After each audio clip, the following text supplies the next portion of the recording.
This is perhaps at the most fundamental level the most important thing we need to know about the Federal Reserve System, which is that it is an appearance of the fourth kind, something which is not and yet appears to be. When I did my research on this topic, I came to the conclusion, which may startle you folks here, that the Federal Reserve System does not need to be audited. It needs to be abolished.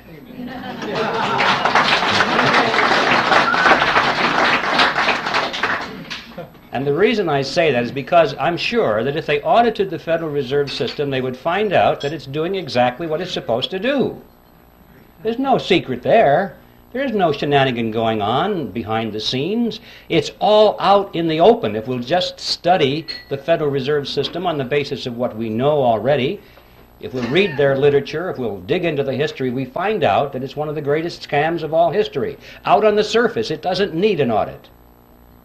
An audit, I'm sure, would merely delay the process for a couple of years, give the American people the false impression that something is being done about this problem, and at the end of 2 years they'd say, well, the books are clean.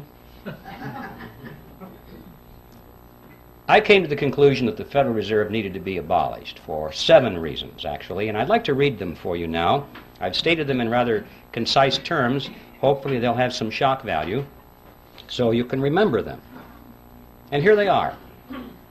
First of all, it is incapable of accomplishing its stated objectives. 2, it is a cartel operating against the public interest. 3, it is the supreme instrument of usury. 4, it generates our most unfair tax. 5, it encourages war. 6, it destabilizes the economy. And 7, it is an instrument of totalitarianism.